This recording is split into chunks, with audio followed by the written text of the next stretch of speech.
நீங்க எங்களுக்கு எதை காட்ட வந்திருக்கீங்க? ஒரு ராஜ்யம், நாம் பார்க்க முடியாத ராஜ்யம் அது, மீண்டும் பிறக்காத வரை. மறுபடியும் பிறக்கணுமா? ஆமா. மீண்டும் பிறக்கிறதுனா என்ன அர்த்தம்? உங்களுக்கு ஒண்ணு சொல்றேன். ஒருவன் தண்ணீராலும் தூய் ஆவியினாலும் பிறக்கலன்னா அவன் தேவனுடைய ராஜ்யத்தில் பிரவேசிக்க மாட்டான்.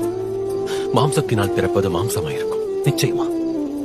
அதே நேரம் ஆவினால் பிறப்பது நிச்சயம் ஆவியாயிருக்கும். உங்க உள்ளம், அதாவது உங்க ஆத்மா, புதிய வாழ்க்கைக்கு மறுபிறவி எடுக்க வேண்டும். உங்களுக்கு என்ன கேக்குது? காத்தோட சத்தம். காத்துதான் உங்களுக்கு எப்படி தெரியும்? ஏன்னா என்னால அது உணர முடியுது. அதோட ஒலியை நான் கேட்கிறேன். அது எங்க இருந்து வருதுன்னு தெரியுமா? தெரியாது. எங்க போகுதுன்னு தெரியுமா? தெரியாது. ஆவியில மீண்டும் பிறக்கிறதும் கூட அதே மாதிரிதான். ஆவியானவர் அதிசயத்தக்க வகையில உங்களுக்குள்ள செயல்படலாம். ஆவியானவரை பார்க்க முடியலனாலும் அவர் செயல்பாட்டை உங்களால அடையாளம் காண முடியும்.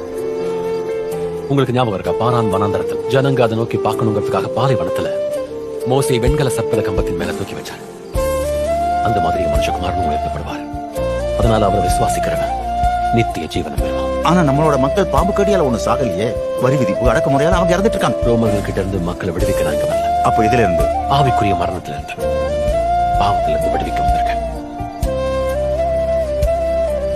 தேவன் தம்முடைய ஒரே பேரான குமாரனை விசுவாசிக்கிறவன் அவனும் அவன் கெட்டு போகாம நித்திய ஜீவன் அடையும்படிக்கு அவரை தந்தருடைய இவ்வளவாய் உலகத்தில் அன்பு கூர்ந்தார். உலகத்தை ஆக்கினைக்குள்ளாக தீர்க்கும்படி தேவன் குமாரன் உலகத்துக்கு அனுப்பல. அவராலே உலகம் ரட்சிக்கப்பட அவர் மூலமாக கம்பத்தில் ஏற்றி வைக்கப்பட்ட மோசையின் சர்ப்பம் போல இது எளிமையானது. அவரை விசுவாசிக்கிறவன் ஆக்கினைக்குள்ளாக தீர்க்கப்பட, விசுவாசிக்காதவன் ஆக்கினை தீர்ப்புக்குட்பட்டவனாயிருக்கிறான். Download ShareChat.